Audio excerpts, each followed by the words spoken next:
School से 4-5 बच्चे आके उठा के उनको ले जाते थे। हर इलाके में अपनी अपनी छड़ी ढूंढ रखी है। ऑफ तो रहता ही था टीचर का। नहीं तो आपने जगह सही चुना था पीछे। जब पहनते थे तो मुझसे ज्यादा स्मार्ट लगते थे। बाद में पता चला कि नहीं, इतना बड़ा चेंज था कि I was the second topper in diploma engineer. वो तो 2-4 फोटो खिंचा करके बोर हो जाते। वो इमारतें उसकी कहानी बयान करती। जैसे हम गोलकुंडा फोर्ट चले गए, तब से मेरे जहन में था कि मुझे इस पे कुछ ना कुछ काम करना चाहिए। वो लगता क्या यार ये पत्थरों में क्या देख रहे हैं। खिड़की मस्जिद है जैसे, बेस्ट चूज करना था। हमारे कंपोजिट कल्चर का सिंबल है। स्पेशलाइज आपने मॉस्क आर्किटेक्चर पे किया। अंग्रेजी हुकूमत बहुत मानूस थी मुगलों के आर्किटेक्चर से। जैसे ही पता चलता है कि भाई यहाँ पर बैठा करते थे राजा, इसी तरह से आप इस शहर को देखें तो सारे आर्किटेक्चर यहाँ मौजूद हैं। वहाँ पर वो दासियां रहा करती थी। और फिर मैंने जो आखिरी लाइंस उसमें लिखी हैं कंक्लूजन में, रिलीजियस भी हो। चंडीगढ़ में जो दोस्ती होती है वो खिलाने पिलाने से होती है। तो आप उसको चाय पिलाएं।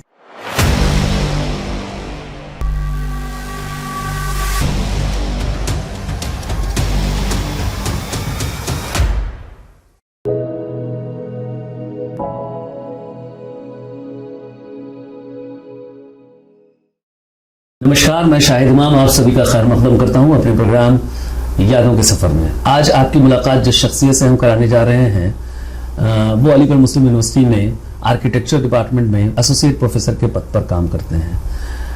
उनके पिताजी डॉक्टर थे, इसलिए आप अंदाजा लगा सकते हैं कि उनकी जिंदगी में कोई फाइनेंशियल क्राइसिस कोई ज्यादा रही नहीं होगी।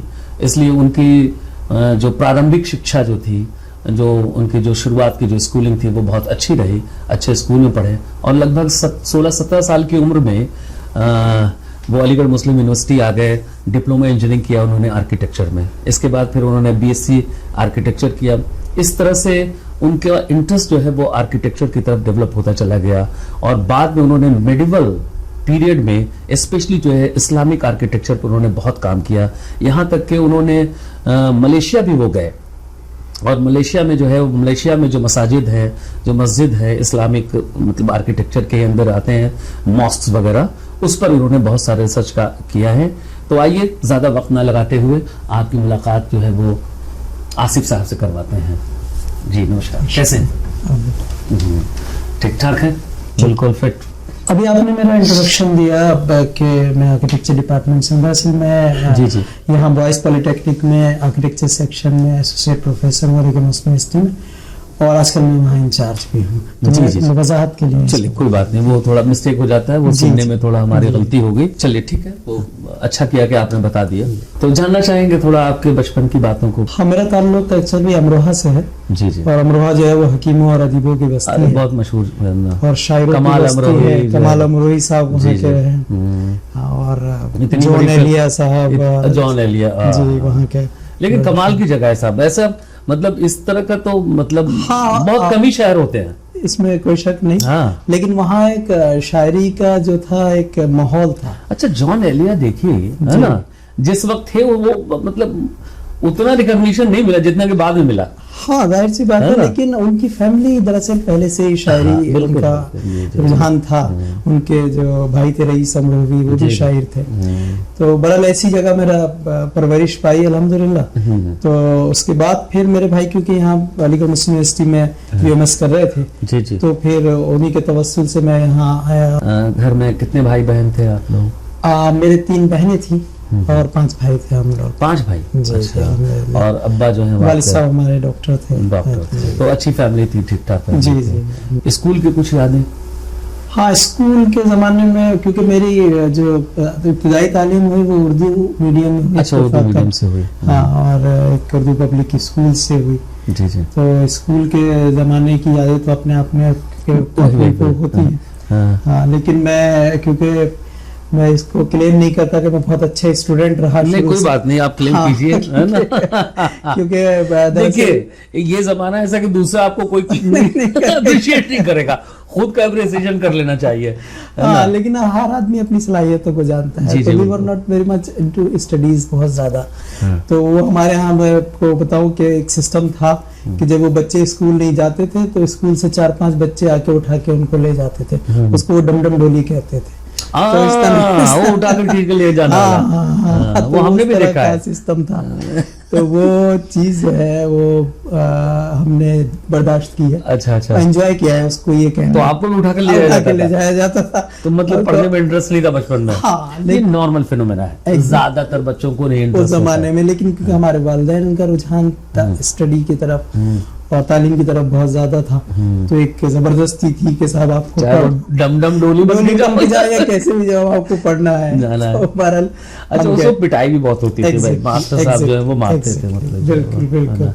बिहार की तो आपको बताएं कि हमारे यहाँ तो खजूर बहुत होता है, जी जी तो जी। जो छड़ी जो बनती थी वो खजूर का बनता था। हाँ, पिटाई भी। और वो लंबा होता था, उसके पत्ते हटा दिए गए और बीच का पोर्शन, जी। अब वो इतना उसमें फ्लेक्सिबिलिटी होती थी कि वो एक बार लगा ना तो बिल्कुल कोड़े के जैसा काम करता था, बिल्कुल। है ना, वो निशानी बना के उठता था। हमारे यहाँ वो शहतूत उसकी कमी पूरा करता था। अच्छा हमारे टीचर के पास शहतूत की डंडी होती शहतूत थी, वो की भी डंडी। उतनी फ्लेक्सिबल होती थी। अच्छा, अच्छा। उड़ती नहीं थी वो, लेकिन पड़ती बहुत जोर मतलब से जो थी। है यानी कि टीचर्स जो है वो मदरसे वाले खास तौर से, हाँ। है ना, उन्होंने हर इलाके में अपनी अपनी छड़ी ढूंढ रखी है ना।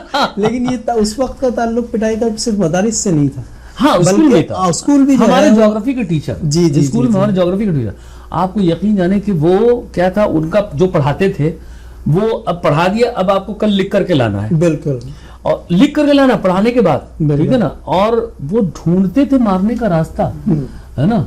तो हमने मतलब इतना दुख में रहते थे, ऐसा लगता था कि हमारे पास कोई कैमरा होना चाहिए कि इनको मारते हुए फोटो खींचा जाए। हाई स्कूल लेवल तक काफी हद तक जो है वो पिटाइयां भी खाई और सब कुछ भी स्कूल थोड़ा में। कुछ इंटरेस्टिंग और बातें स्कूल के, तो स्कूल के जमाने में जाहिर सी बात है कि खौफ तो रहता ही था टीचर का, जिससे आप बिल्कुल, बता रहे कि पिटाई बिल्कुल, से, हाँ। और एक आम बात थी पिटना, बिल्कुल, क्योंकि वो हम हाँ। लोग उसके लिए जहनी तौर पे भी तैयार रहते और थे। पिट करके कोई वो मतलब कोई ज्यादा फर्क भी नहीं फर्क नहीं पड़ता पड़ता था, क्योंकि वो एक रोजमर्रा का हाँ, मामूल था, तो जी, इसलिए जी। मामूल की बातों में कोई बात नहीं पड़ता है आपको।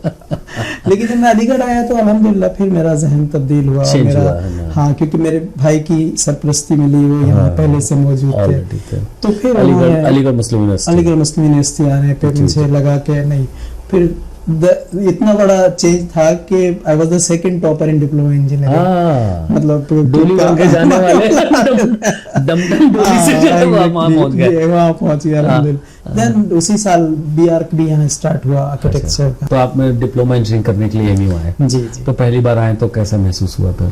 यूनिवर्सिटी में एक रिवाज है कि सीनियर सीनियर ही होता है, चाहे भाई हो या चाहे कोई। भाई हो, बिल्कुल तो always he behave with me like a senior. Senior हम सीनियर हैं, तुम जूनियर। जूनियर। उन्होंने कभी भाई का कोई मरब्बत रखी नहीं, हाँ। तो वो उन्होंने हमेशा हमारे साथ रवैया रखा कि अच्छा, आप बचपन में जब भाई आपके कितने बड़े हैं, आपसे कितने बड़े हैं? वो वाले भाई मेरे लगभग 10-12 साल बड़े अच्छा, थे इतना मुझसे। गैप है जी मतलब, जी है जी ना। जी। अच्छा, तो और आपसे बराबर के भी कोई भाई? हाँ हाँ हाँ, बिल्कुल अच्छा, बिल्कुल। तो जब बराबर के होते हैं तो बड़ी दोस्ती सी हो जाती है, हाँ, और लड़ाइयाँ भी। वो खूब भी होती है। हाँ, तो वो कुछ सारी एक आध चीजें। इंसिडेंट्स बताइए बचपन की घर की। सच तो मैं अभी मुझे याद नहीं आ रहा, लेकिन बहुत सारी चीजें हैं, जैसे I was very much I mean positive about my dresses, क्योंकि जब दो भाई बराबर के होते हैं तो एक दूसरे के कपड़े पहन लेते हैं। तो मेरे साथ ये था कि मैं तो उनके कपड़े पहन लेता था, लेकिन मैं उनको नहीं पहन नहीं चाहते थे कि ये मेरे कपड़े पहने, क्योंकि मुझे वो मेरे कपड़े पहन के जब पहनते थे तो मुझसे ज्यादा स्मार्ट लगते थे। अच्छा, तो वो मुझे बर्दाश्त नहीं वो होता था। बर्दाश्त नहीं। भाई के लिए भी बर्दाश्त नहीं था, तो दूसरों के लिए तो क्या होगा फिर? चलिए, बहुत अच्छा है। तो ये इस तरह के इंस्टेंसेस कपड़ों के मामले में, लेकिन आपने तो अब तो बिल्कुल कपड़े बदल दिए। इसीलिए ताकि भाई ये ना पहन सका, मेरा भाई तो शेरवानी नहीं पहन सकता। अच्छा, ये अच्छा है ना? क्योंकि वो पैंट शर्ट पहनता है। आपने स्मार्ट तो अब मैंने क्या किया, उसका सिलसिले खत्म कर बिल्कुल खत्म दिए। लुक अलाइक रहे नहीं। अब मैं ना उनके कपड़े पहनता हूँ ना वो मेरे कपड़े पहनता हाँ, लेकिन देखिए ये जो है आपका जो भी आपका अटायर है, जो भी आपका जो हुलिया है ना, ये इसको देख करके ज्यादातर लोग समझे कि बड़ा रिलीजियस किस्म के होंगे, लेकिन सच बताएं हमें ये कॉम्बिनेशन बहुत अच्छा लगता है कि साइंटिफिक आउटलुक के साथ रिलीजियस भी हो आदमी, है ना। रिलीजन जो है वो जिंदगी का पार्ट है, लेकिन आपको भाई इंसान को खुदा ने दुनिया के काम के लिए भी तो भेजा है ना, खाली मजहब के लिए तो भेजा नहीं है, ठीक है ना। अगर ऐसे होते तो फरिश्ते आप होते फिर, ठीक है ना। तो आप दुनिया का काम करते हुए भी खुदा को याद रखना है ना। ये सब के लिए जरूरी है, क्योंकि मजहब जाहिर सी बात है कि इल्म हासिल करने के लिए कुरान में जिक्र किया गया है भाई, है ना, उसमें हर जगह थोड़ी कहा गया कि उसमें एक्सेल करना चाहिए, बिल्कुल एक्सेल करना चाहिए, क्योंकि वो आपकी फील्ड है। और दूसरी बात ये कि जो आपको जिम्मेदारी उसके तहीं दी गई है बिल्कुल एज ए टीचर, हाँ टीचर, तो हमको अपडेट रहना और रिसर्च करना और नई चीजों को लाना, ये हमारी जिम्मेदारी है। तो उसके लिए तो आपको हमेशा अपडेट, वो उसके उसमें आपका मजहब कहीं आड़े नहीं आना चाहिए, आपका अटायर कहीं आड़े नहीं आना चाहिए। बिल्कुल ये मेरा मानना है। और इस बारे में मैं क्लियर, मैं ज़हनी तौर पे मतलब कंजर्वेटिव या रूढ़िवादी नहीं हूं, होना भी नहीं चाहिए। बिल्कुल, बहुत अच्छा। नहीं, बहुत सारे लोगों का मानना है ना कि वो बिल्कुल मजहब जैसे ओढ़ने लेते हैं बस, कि बस अब यही है ना। नहीं, ठीक है, आप बहुत अच्छा लगा ऐसे। तो फिर जो है वो, और इस्लाम में ये चीज है भी नहीं, है भी नहीं, ला रहबानिया इस्लाम में रहबानियत नहीं है कि आप सब कुछ छोड़ के जो हाँ बिल्कुल सब कुछ छोड़ करके आप इसके लिए करें, बिल्कुल सही बात है ना। तो फिर आप यहाँ आ गए और डिप्लोमा इंजीनियरिंग कर लिया आपने, जो है वो कुछ उस वक्त की बातें बताइए। हाँ, उस वक्त की जैसे मैंने बताया कि मेरे भाई जो थे वो, जहाँ मेरे भाई थे वहाँ एक सीनियर भी थे, बल्कि सीनियर ज्यादा थे, भाई कम थे। वो मुझे यहाँ टिप्स भी देते। तो उन टिप्स में एक टिप्स मैं आपको बताता हूँ जो बड़ी मजेदार थी, और शायद मेरे भाई ने टैक्टिकली ये सब कुछ किया हो। मैंने कहा कि मुझे एक नई साइकिल चाहिए, क्योंकि हम आए थे एकदम जोश में थे और नई जगह एडमिशन हुआ है। तो उन्होंने अपनी वो पुरानी साइकिल, जो बाल भी थोड़े उसमें और अलग किस्म के थे, क्लीन शेव रहता था मैं, तो मैं बिल्कुल कि मैं तो नई साइकिल चाहिए। तो उन्होंने कहा कि देखो बेटा, ऐसा है कि अगर तुम नई साइकिल लेके जाओगे, उस जमाने में क्या था कि यहाँ इंट्रोडक्शन बहुत खतरनाक था, तो नई साइकिल से पता चल जाएगा कि आप ये नया है। और फिर जैसे तुम जाओगे लड़के, तुम्हें रोक रास्ते में रोका जाता था, हमें भी याद है ना। मैंने क्या, अच्छा, तो कहने देखो यहाँ हम लोग को पॉलिटेक्निक के सामने रोका गया सड़क पे कि लोग जितने जा रहे हैं वो पुरानी साइकिल लेके चल रहे हैं, तो तुम पुरानी साइकिल लेके चलोगे, तुम्हारा इंट्रोडक्शन नहीं होगा। तो मैंने कहा ये ठीक है, क्योंकि इंट्रोडक्शन से बचना है। तो ये उन्होंने जो है मुझे टिप्स दी। दूसरी टिप्स उन्होंने मुझे दी, जैसे मैंने बताया कि मेरे यहाँ आने के बाद मेरे अंदर बहुत तब्दीली आई। तो उसमें एक टिप उनकी ये थी कि उन्होंने मुझसे कहा कि देखो, अब तुम यहाँ आ गए हो, तो तुम आने के बाद क्लास में एकदम से किसी से दोस्ती मत करना।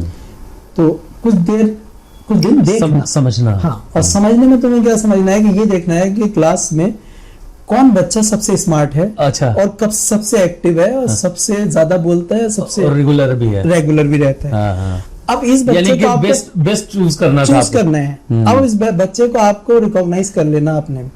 अब इसके ऊपर पैसा खर्च करना है, इसको चाय पिलानी है, इसको पिलाना है, और इससे दोस्ती करनी है। मैंने कहा ऐसा क्यों कहना, देखो ऐसा होगा कि जब तुम उसके दोस्त बन जाओगे, तो जाहिर बात है उसकी एक्टिविटीज पढ़ने वाली होंगी, तो तुम्हारे अंदर भी वही सलाहियत कह देंगी। बहुत अच्छा। और उन्होंने ये बताया कि जब उसका काम पूरा रहेगा तो आपका भी क्लास का वर्क काम पूरा रहेगा, और किसी ना किसी दर्जे में आप जो है वो उसी में रिकॉग्नाइज करने लग जाएंगे। और आपका वो, और उसका मुझे इतना फायदा हुआ कि मैं डिप्लोमा इंजीनियरिंग जब मैंने पास आउट किया तब मेरी सेकंड पोजीशन थी। लेकिन ये देखिए कितना अच्छा आइडिया है, मतलब है ना। और इस तरह देखिए, हम भी 10 साल एमए में पढ़े, है ना, मतलब हमने आज तक ना सुना था किसी से, और ना हमने किसी को बताया ऐसा, है ना। रियली अब आइंदा कभी किसी को अपना एक्सपीरियंस था और उन्होंने मुझसे शेयर किया, और उसका मुझे बहुत फायदा हुआ। उन्होंने क्या, देखो होगा क्या, तो आपने क्या किया फिर मैंने एक यही काम शुरू किया। जो मैंने देखा जो सबसे अच्छा बच्चा है। कितने दिन लगाए आप? ज्यादा दिन नहीं, 2 हफ्ते के अंदर मैं समझ गया कि हमारे यहाँ। अच्छा, पहले वो कहाँ बैठता था और आप कहाँ बैठते थे? मैं सबसे पीछे, अच्छा, वो सबसे आगे। वो आप सबसे आगे बैठता था। तो वो मुझे उसके ही पास बैठना था। धीरे तो आपने जगह सही चुना था पीछे, ताकि वहां से सभी विजिबल रहे।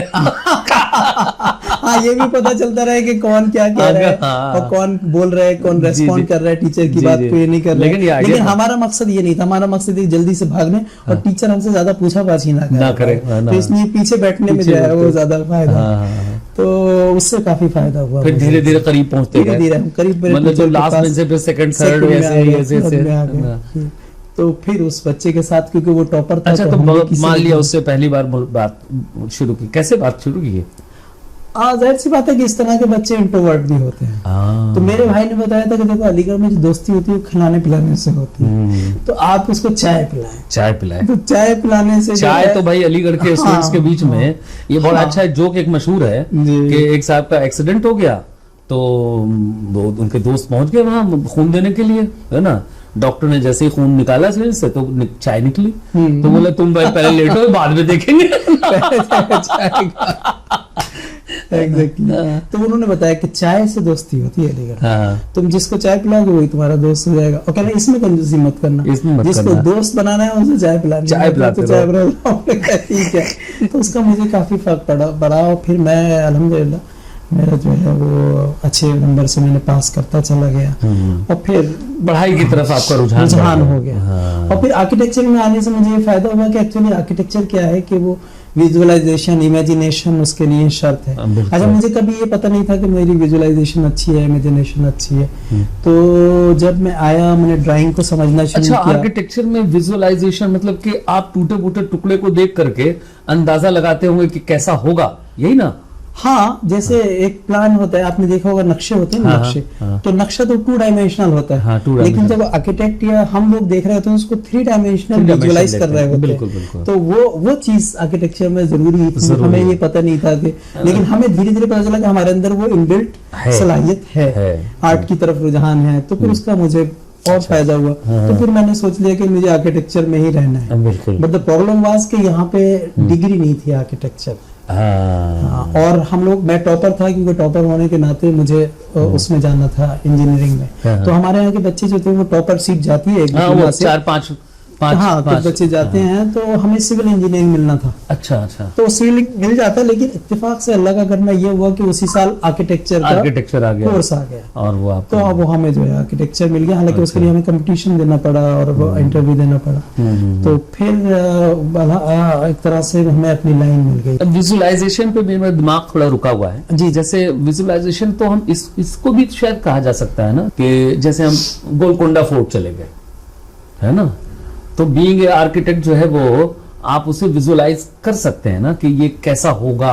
हाँ बिल्कुल, है ना, यही विजुअलाइजेशन है ना। बिल्कुल यही है। अगर आप तारीखी एतबार से देखें, बेसिकली एक डेफिनेशन आर्किटेक्चर की ये भी है कि which tells the history of ages। Exactly। यानी उस स्टोरी ऑफ एजेस, यानी उस बात, वो सिर्फ इमारतों की बात नहीं है। उस इमारत में बादशाह कैसे करते होंगे, कैसे बैठते होंगे, उनका लाइफस्टाइल कैसे होगा, वो इमारतें उसकी कहानी बयान करती है। बिल्कुल बिल्कुल। इस पे मेरा एक मुकाला फतेहपुर सीकरी पे भी है। अच्छा। जिसमें जो अभी तहज़ीबुल अखलाक में जून में छपा भी है। अच्छा। हाँ, तो उसमें मैंने पूरी उसकी, क्योंकि जो फतेहपुर सीकरी है वो 10-15 साल के लिए इस्तेमाल हुआ, अकबर ने इस्तेमाल किया अपने लिए। लेकिन उसकी पूरी कहानी उसकी इमारतें बयान करती हैं कि क्या हुआ था, कैसे हुआ था, हरमसरा कहाँ है, दीवाने खाम कहाँ है, दीवाने खास देखिए ना पीछे जो फतेहपुर सीकरी में जो पूरा जो लंबा सा पूरा एक बना हुआ है, दोनों तरफ वरांडा जैसा है जी। तो उसको, उसके बगल में जो लिखा हुआ है उसमें आप देखिए कि ऐसा लगता है जैसे वहां पे घोड़ों को बांधा जाता हो, स्तबल था, या हाथियों को बांधा जाता हो। लेकिन बाद में पता चला कि नहीं, वहां पर वो दासियां रहा करती थी। हाँ, एक्चुअली क्या था, मैं रिकॉग्नाइज करो जिस प्लेस को बिल्कुल पीछे की तरफ बहुत लंबा सा है, वो क्या है और बरांडा दोनों चारों तरफ से है। मैं आपको उसके हायरार्की बताता हूँ, और आप कभी इंशाल्लाह मेरे साथ फतेहपुर सीकरी जाएंगे तो आपको मजा आएगा। एक्चुअली क्या होता है कि जैसे जो पेनिट्रेशन होता है, यानी आदमी जब अंदर जाता है उसमें क्या कहते हैं, किसी पैलेस में या उसमें, तो वो प्राइवेट से पब्लिक से प्राइवेट की तरफ जाता है। थोड़ा बीच में इंटरप्ट करना चाहेंगे। एक्चुअली जो है वो लोगों को बड़ा कंफ्यूजन है ना, पैलेस और फोर्ट में। हाँ, है ना, थोड़ा उसको क्लैरिफाई कर दीजिए, है ना। वो बड़ा इंटरचेंजेबली बोल देते हैं पैलेस और फोर्ट को, है ना। फोर्ट से एक्चुअली क्या है कि फोर्ट एक डिफेंसिव बिल्डिंग है, ये बताना जो डिफेंस के लिए बनाया। और पैलेस जो है रिहाइश है ना, जो महल है, वो महल है। इसका मैं जोक भी आपको बताऊंगा फिर बाद में। तो बहरहाल वो मैं ये बता रहा हूँ कि वो जो था, जिस जगह की आप बात कर रहे हैं, वो हरमसरा के बिल्कुल करीब है। तो अच्छा, उसमें क्या है कि जगह जगह कुंडे लगे हुए हैं, बिल्कुल दीवार से कुंडों से ये लगता है कि जैसे इसमें जो है घोड़े बांधे जाते थे, मगर हरमसरा के पास घोड़ों का होना हो ही नहीं था। दूसरी थ्योरी उसमें ये है कि शायद बाजार लगता होगा, तो बाजार से यहाँ पर्दे कनाते काट टांग लेते होंगे और यहाँ पे अलग अलग दुकानें बन जाती होंगी और हरम सराय से औरतें आके उसमें खरीदती होंगी। तीसरी थ्योरी जो आपने बताई वो वही है कि दासियां रहती थी, वो हरम सराय में जो महारानियां थी उनके लिए जो दासियां थी उनके लिए वो छोटे छोटे कमरे हुआ करते थे। एक्चुअली जो फतेहपुर सीकरी है वो इतने शॉर्ट पीरियड के ब्रीफ पीरियड के लिए इस्तेमाल हुआ है, उसके बारे में बिल्डिंग्स के बारे में पता ही नहीं कि किसका क्या इस्तेमाल था क्या था। तो उसमें बहुत ज्यादा थ्योरीज हैं, बीरबल हाउस हो चाहे जोधाबाई का महल हो, सबके बारे में अलग अलग थ्योरीज। 3 महल तो उनके वो बने हुए हैं, उनके जो रानियां तीनों थी, एक क्रिश्चियन भी थी क्या, मरियम नाम था, मरियम नाम था, मरियम हाउस है और तीनों लाइन से ही है। जी वो जो हरम सरा है उसी का पार्ट है। जी तो बड़ा अच्छा लगता है। और हमें तो मतलब मेरा तो समझिए कि घूमने की जगह जो है वो या तो पहाड़ों पर तो खैर है ही है, बाकी ऐसे ही फोर्ट में जाने का बड़ा, पैलेसेस में जाने से बड़ा मजा आता है क्योंकि हम वो वक्त फील करते हैं। बिल्कुल, पता नहीं कब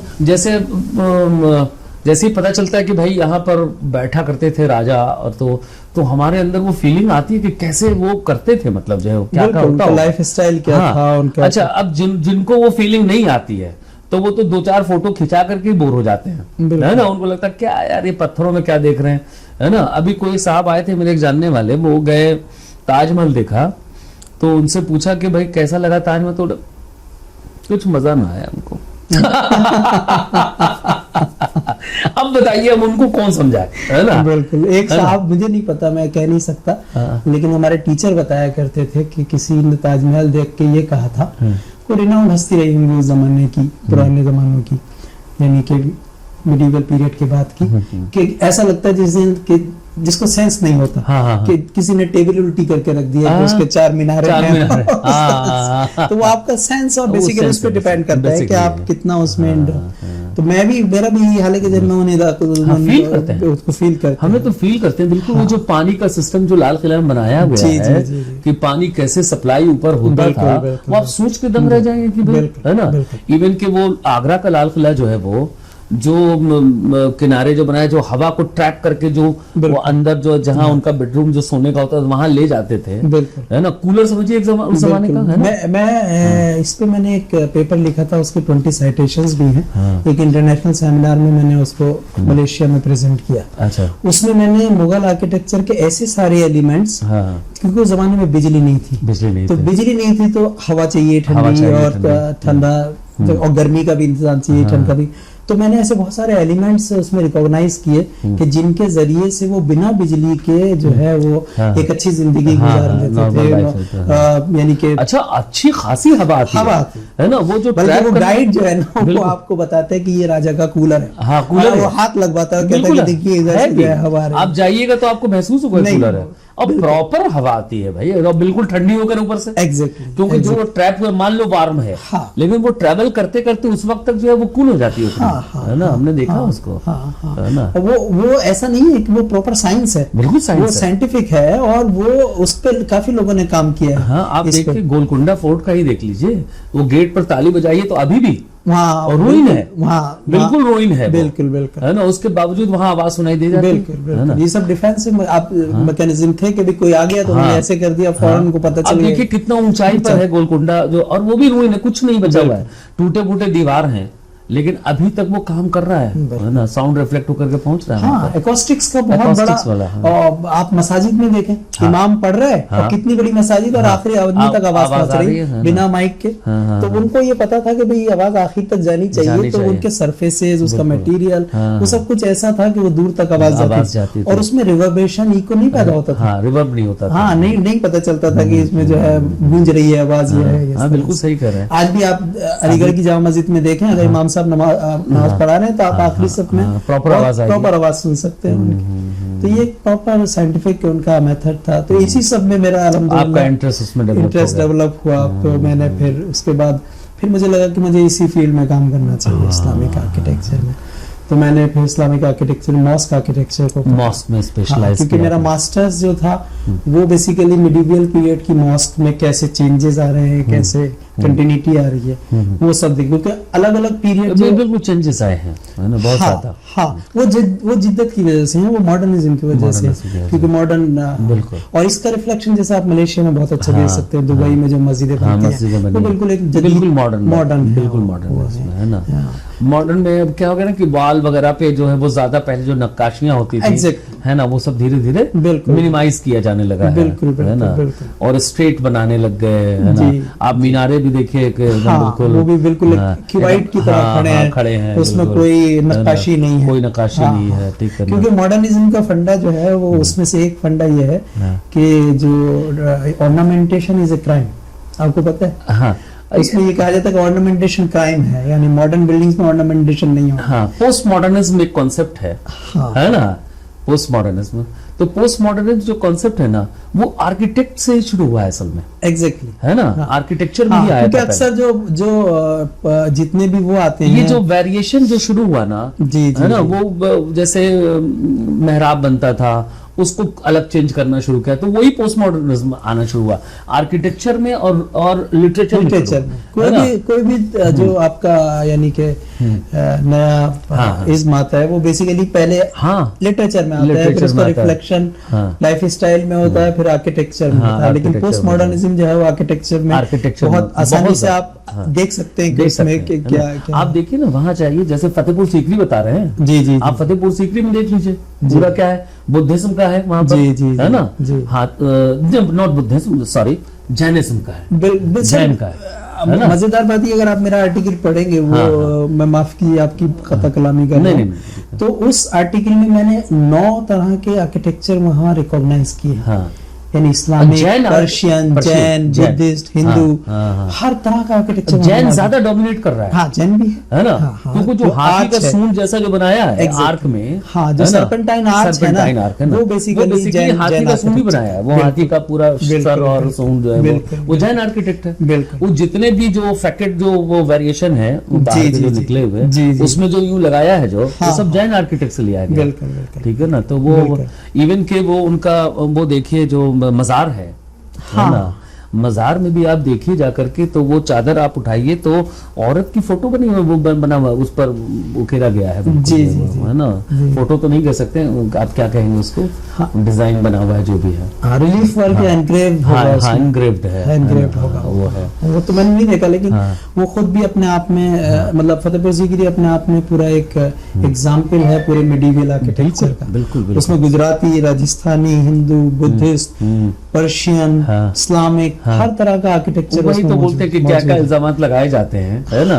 और भाई उन्होंने तो पूरा दीन इलाही पूरा एक मजहब ही शुरू किया था, है ना, तो वो इसीलिए शुरू किया था कि मिला करके सबको चला जाए। लेकिन मैंने उसको सर बहुत अच्छी तरह से स्टडी किया, और फिर मैंने जो आखिरी लाइंस उसमें लिखी हैं कंक्लूजन में, वो ये लिखी है कि ये जो फतेहपुर सीकरी का जो शहर है, वो एक तरह से हमारे कंपोजिट कल्चर का सिंबल है। बिल्कुल बिल्कुल। और जिस तरह से सारी कंपोजिट कल्चर यहाँ हिंदुस्तान में मिल गई हैं, इसी तरह से आप इस शहर को देखें तो सारे आर्किटेक्चर यहाँ मौजूद है। आज आप हमारी लाइफ स्टाइल देखें, वैसी है, जूती चुराई हमारे यहाँ होती है, सेरा बंधाई हमारे यहाँ होती है, इनमें से कोई रिवाज हमारा नहीं, लेकिन वो सारे के सारे रिवाज और फेथ एक जगह मिल गए, और आज हम डिस्टिंग्विश नहीं कर सकते, आप उसे अलग नहीं कर सकते। एक्चुअली हम ये कहते हैं, देखिए कि है ना, कि मजहब कोई भी हो, है ना, तो जो रिलीजियस सेरेमनी है वही आपके मजहब के हिसाब से होता है, बाकी कल्चर वहां का डोमिनेट करता है।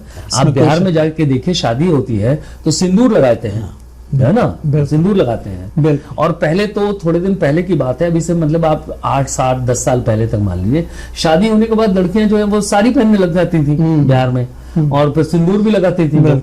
अब वो धीरे धीरे चेंज हुआ है, अब तो शलवार कमीज की तरफ। तो मैंने उसमें कंक्लूड यही किया कि कंपोजिट कल्चर जो इंडिया का है, कल्चर की शक्ल में तो पूरे हिंदुस्तान में फैले हुए हैं, क्योंकि फेद मिल गए, रिवाज मिल गए, रीति रिवाज और रस्में मिल गई आपस में। तो हमारा आर्किटेक्चर अगर कहीं को मिलता हुआ देखना है तो आप फतेहपुर सीकरी चले जाए, वहाँ हर तरह का आर्किटेक्चर। यही तो प्रॉब्लम है कि लोग समझ नहीं पा रहे, है ना। और अगर हम सपोज हम अपने दोस्तों को भी ले जाएं और हम उन्हें बताना चाहें कि देखो ये आर्किटेक्ट है, और तो दिमाग बिल्कुल, है ना, उनको लगता है ये कुछ बकवास, मतलब क्या मतलब, हमें 2-4 फोटो खिंचाओ और निकलो जल्दी से, है ना, गर्मी लग रही है, उनको पसीना अनअवॉइडेबल था सर। उसकी वजह ये है कि आप ये देखें कि जब जब भी दो कल्चर मिलते हैं, आप क्या कहते हैं, इंडो इस्लामिक कल्चर कहते हैं ना? जी जी, इंडो इस्लामिक क्यों कहते हैं? क्योंकि कुछ तो उसमें पोर्शन इंडिया का है और कुछ इस्लामिक है, तो दोनों मिलके तो वो कल्चर बना है। वैसे भी ऐसे हम लोग इंडो इस्लामिक आर्किटेक्चर कहते हैं। वैसे भी इस्लाम मजहब तो ये कहता है कि आप जिस जगह रहें वहाँ के कानून को फॉलो करें, है ना, वो कहता है वो, है ना। तो भाई हमको तो उस तरीके से रहना चाहिए, है ना, अपने मजहब को फॉलो करते हुए आपको उस कल्चर में एडजस्ट करना चाहिए, है ना।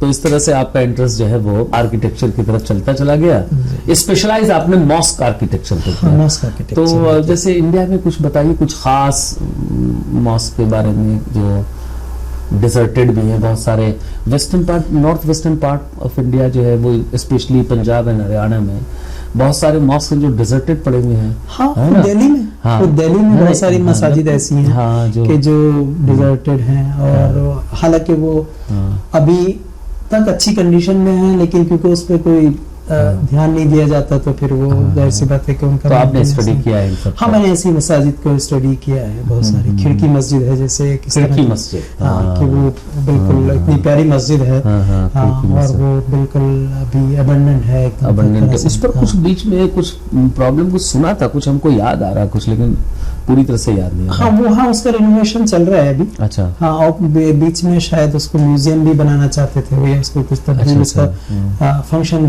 कुछ खास इंसिडेंट्स बताइए कि जो आपने कुछ बिल्कुल वो ऐसी चीज पाई जो आपने कभी सोचा नहीं, ऐसा कुछ। दरअसल मैं जब मलेशिया 2012 में एक पेपर प्रेजेंट करने, पहले आप इंडिया की थोड़ी सी बात कर लें। मैं मस्जिद के उसके बता रहा हूँ, मस्जिद के ताल्लुक से, क्योंकि जो मेरा इंटरेस्ट तो पहले से ही था। तो मैं जब कुआलालंपुर गया तो जाहिर सी बात है, मैंने सोचा कि वैसे तो जो कॉन्फ्रेंस थी वो पेनांग में थी, वो थोड़ा दूर है वहाँ से, लेकिन कुआलालंपुर में फिर 2-3 दिन रहा। तो फिर मैंने वहाँ की जो है कल्चर से और उससे, क्योंकि ये जरूरी है, जानने की कोशिश की। तो मैं जो जामा मस्जिद, यानी कि उस जमाने में कॉलोनियल पीरियड में जो जामा मस्जिद बनी थी, वो जामा मस्जिद मैंने देखी वहाँ मलेशिया में। अच्छा, उसको मस्जिद जामे कहते हैं। अच्छा। तो मैं वो जहाँ पहुंचा तो मैं हैरान रह गया देख के कि उसकी तर्ज तामीर बिल्कुल दिल्ली की जामा मस्जिद की तरह है। अच्छा। यानी कि उसमें 3 प्याज नुमा गुंबद, अनियन शेप गुंबद है, 2 मीनारे हैं, बीच में एक मिश्ताक है और दर से मेहराब है। तो मैंने कहा ये तो बिल्कुल हमारे यहाँ का आर्किटेक्चर है, और हमारे यहाँ से तो इनका कोई ताल्लुक, क्योंकि पहले इतना ग्लोबल सिस्टम नहीं था और ट्रांसपोर्टेशन भी इजी नहीं था। तो मैंने कहा ऐसा कैसे हो सकता है कि वो चीज। फिर मैंने और वहाँ की बिल्डिंग्स देखी, तो मुझे लगा कि इंडिया के मुगल आर्किटेक्चर का इन्फ्लुएंस इस पे काफी। तब से मेरे ध्यान में था कि मुझे इस पे कुछ ना कुछ काम करना चाहिए। फिर मैंने और बिल्डिंग्स वहाँ की देखी, तो उनमें भी मैंने पाया कि उस तरह का गुंबद और उस तरह की मेहराबें वहाँ पे हैं। तो तब मैंने फिर उसको अपनी थीसिस का पार्ट बनाया कि इसका रूट्स क्या है। तो उसके रूट कॉज क्या थे, एक्चुअली क्या है कि मलेशिया भी कॉलोनियल रहा है, यानी अंग्रेजों का हुकूमत तो रही वहाँ रही है, और इंडिया भी कॉलोनाइज रहा। हाँ बिल्कुल। पता ही चला तो थोड़े दिन पहले लिबरेट हुआ है। एग्जैक्टली। तो वो तो हमसे खैर 10 साल बाद आजाद हुए, 1957 में। हम लोग 1947 में आजाद हो गए थे। तो पता ही चला कि जब उनको वहां पे जरूरत पड़ती थी आर्किटेक्ट्स की, इंजीनियर की, तो वो इंग्लैंड से नहीं बुलाते थे। अच्छा, इंडिया से बुलाते थे। जो ऑलरेडी इंडिया में उनके अंग्रेज आर्किटेक्ट इंजीनियर्स पहले से काम कर रहे होते थे, उन्हीं को डेपुटेशन पे वहां बुला लेते थे। तो वो जब यहाँ रहे, एक्चुअली क्या हुआ कि मुगलों के बाद ही अंग्रेजी हुकूमत आई, तो अंग्रेजी हुकूमत बहुत मायूस थी मुगलों के आर्किटेक्चर से। तो आप इसलिए देखते कि उनके बहुत सारे जो आर्किटेक्चर था वो काफी हद तक काफी कुछ है ना। हाँ, पर्शियन आर्किटेक्ट जो है वो, और जो है वो काफी कुछ मैच करता हुआ है उनके।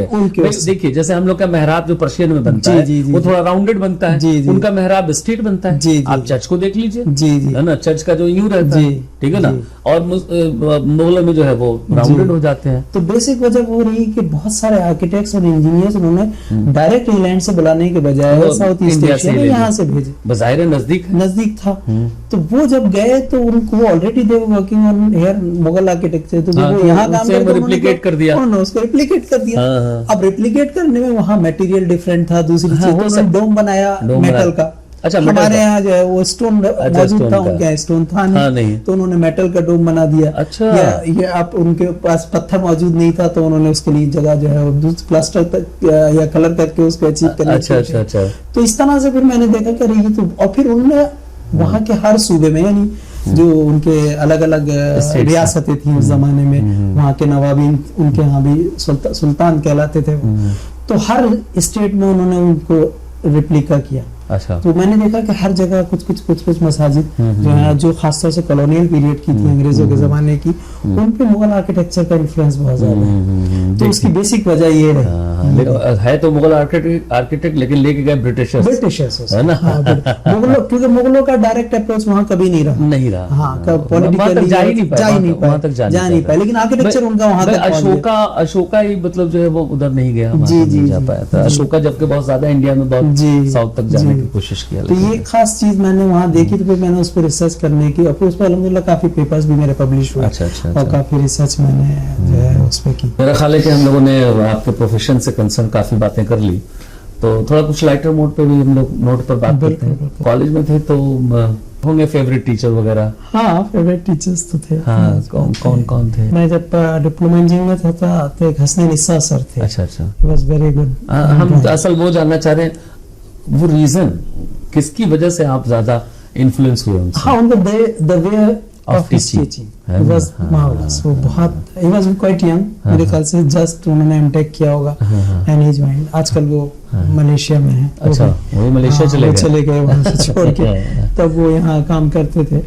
तो उस वक्त जो है वो काफी यंग थे, और उनका जो समझाने का तरीका था टीचिंग का, वो बहुत ही इम्प्रेसिव था। अच्छा अच्छा। हाँ, और जो इम्पोर्टेंट बात थी वो स्टूडेंट्स को इन्वॉल्व रखते थे। इन्वॉल्व करते हाँ, सबसे बड़ी बात। मुझ जैसा स्टूडेंट भी अगर मतलब उसमें इन्वॉल्व था उनकी टीचिंग में, तो ये वाकई उनका कमाल था। क्योंकि मैं तो जब टीचिंग जो है बेसिकली हमको तो लगता है, क्योंकि हम भी टीचर हैं, तो हमें लगता है कि बेसिकली जो है वो ये आर्ट ही है एक तरह का, बिल्कुल, है ना? How to convey the idea, बिल्कुल, है ना? बिल्कुल। तो वो आइडिया हमारे दिमाग से कैसे आपके दिमाग तक पहुंचे, है ना? बिल्कुल। और उसमें बहुत सारे टेक्निक का इस्तेमाल होता है, लैंग्वेज ही खाली मानी नहीं रखता, है ना?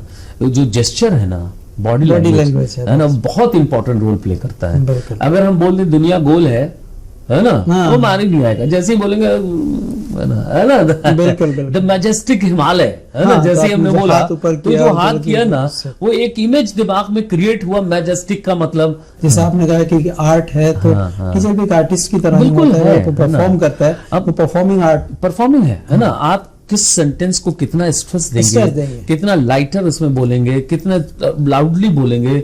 अच्छा, इसको सीखने की जरूरत नहीं है, बिल्कुल, ये इनबिल्ट होना चाहिए, बिल्कुल, बिल्कुल, है ना? ये इनबिल्ट होगा। आप इमिटेट तो कर नहीं सकते किसी नहीं का, कर सकते। कि साहब वो ऐसे बोलते हैं तो हम भी करेंगे, तो वो खराब हो जाएगा। हाँ, मेरा मानना है कि जो आपके अंदर के कंटेंट्स है ना, वो उस चीज को लाते हैं। अगर कंटेंट्स ही नहीं है, एग्जैक्टली, कंटेंट कहाँ से आएगा, है ना? जब आप देखिए, चूंकि टीचर हैं तो उस पर भी बात हो ही जाना चाहिए, है ना? कंटेंट तो आपको रेगुलर स्टडी की जरूरत पड़ेगी, है ना? आप रेगुलर पढ़ते रहेंगे तो आप में कंटेंट भी होगा और साथ ही साथ कॉन्फिडेंस होगा। बिल्कुल, ये कंटेंट और कॉन्फिडेंस मिल करके ही वो उस आर्ट को पैदा करता है। अगर कंटेंट्स नहीं है तो फिर वो कॉन्फिडेंस आपका नहीं होगा। हमने तो देखा है भाई, यहाँ भी पढ़े और जगह भी देखा कि प्रिपेयर्ड नहीं है तो वो कव्वाली ज्यादा गाते हैं, और हर दो सेंटेंस बोलने इस बीच में वो सोच रहे हैं कि क्या बोलूं, वो प्रिपेयर्ड नहीं, हाँ, वो प्रिपेयर्ड नहीं, और कंटेंट्स है ना? अब प्रिपेयर्ड नहीं होंगे तो आगे पीछे ऊपर नीचे इधर उधर बोलने लगे तो गायब हो जाता है। और इस सलाहियत का भी मुझे पता नहीं था एक्चुअली। मैं तो ये तय कर चुका था कि मुझे फील्ड में जाना है, और मैं चला भी गया था बीआर करने के बाद। बट हुआ ये कि जब मैं फील्ड में गया तो हमसे गलती हुई, या कहते हैं खूबसूरत गलतियां हो जाती हैं, तो हमने भी started one office in Delhi. अच्छा, तो वो जब हमने स्टार्ट किया तो हमें ये नहीं पता था कि हम बहुत इमेच्योर हैं अभी इस काम के लिए। तो क्वाइट यंग जाते ही हमने 2-4 साल जॉब की, उसके बाद खोल दिया। तो वो ऑफिस हमारा चल नहीं पाया इत्तेफाक के बाद। अच्छा अच्छा। तो हमको लगा कि यार कुछ ना कुछ फाइनेंशियल कहीं ना कहीं से सिक्योरिटी तो जामिया में इत्तेफाक से वहाँ बीआर खुला। अच्छा तो हमने जामिया ज्वाइन कर लिया एज ए विजिटिंग फैकल्टी। अच्छा विजिटिंग हाँ, फैकल्टी। तब तक भी हमारा इरादा नहीं था कि हम एकेडमिक्स में आएंगे, लेकिन जब वहाँ ज्वाइन किया तो लगा कि यार इंटरेस्ट डेवलप हो गया, फिर यहाँ पोस्ट आई तो फिर हो गया, ये तो बहुत अच्छी बात है। लेकिन ये आपका जो कपड़ों का जो स्टाइल है वो ये कपड़ों का स्टाइल तो चेंज नहीं हो पाया था, बस ये बिहार फाइनल ईयर तक हल्की फुल्की दाढ़ी मैंने रखी थी, एंड देन उसके बाद फिर धीरे धीरे मतलब पढ़ने के दौरान ड्यूरिंग स्टडी जो है हाँ, लेकिन कपड़े नहीं बदले थे मेरे। अच्छा हाँ, दाढ़ी रखी गया था लेकिन कपड़े वही थे। और फिर काफी जमाने तक रहे, फिर दिल्ली चला गया, दिल्ली से मैंने जॉब की, और फिर मैं जब दोबारा वापस यहाँ आया अलीगढ़ है तो फिर मुझे लगा कि ये रिवायती अंदाज में रहने अच्छा लगता है। अच्छा ये इजी भी है बहुत। हाँ, काफी इजी है ना, इजी टू कैरी है, मतलब जो है बिल्कुल एज कम्पेयर टू अदर्स जो है वो। हाँ, और हम लोग तो भाई पढ़ते थे जब तो एक कॉमन शेरवानी टंगी रहती थी वही हर जगह पे, है ना। मैंने तो इसके उल्टा ये किया था शायद कि मैंने वो शेरवानी भी अपने भाई की बनवा दी थी जो स्टूडेंट, क्योंकि मुझे शेरवानी पसंद ही नहीं थी। जिसे भी बाहर जाना होता था हाँ, बस वो शेरवानी टांगा फिर से बाहर चल गया, है ना, क्योंकि कुर्ता पजामे में जा नहीं सकते थे, और सबसे आसान ये था कि कुछ है ना, कितना इजी है, मतलब आप डालिए। अच्छा एक जो शेरवानी पहनने के बाद अगर प्रॉपरली स्टिच्ड है तो वो एक ग्रेस अपने आप अंदर फील होता है। बिल्कुल है ना, अंदर से आता है, उसकी स्टिचिंग ही ऐसी होती है। बिल्कुल और सामने वाला भी इम्प्रेस होता है उससे, उसकी जो आदमी की हैयत को देख के काफी इम्प्रेस होता है। चलिए, बहुत अच्छा लगा आपसे बात करके, इंशाल्लाह फिर कभी मुलाकात होगी आपसे, जो है वो बात होगी। चलिए, तो फिर कभी मुलाकात होती है। इसके साथ ही हमारा आज के प्रोग्राम ये खत्म होता है। अगले एपिसोड में फिर किसी शख्सियत से आपकी मुलाकात कराएंगे और इसी तरह से नई नई चीज़ों के बारे में, उनकी ज़िंदगी के बारे में, उनकी मुश्किलात के बारे में, उनकी ज़िंदगी में आने वाले उतार चढ़ाव के बारे में जानेंगे, आपसे रूबरू होंगे अगले एपिसोड में फिर से। तब तक के लिए हमें इजाज़त दें। नमस्कार।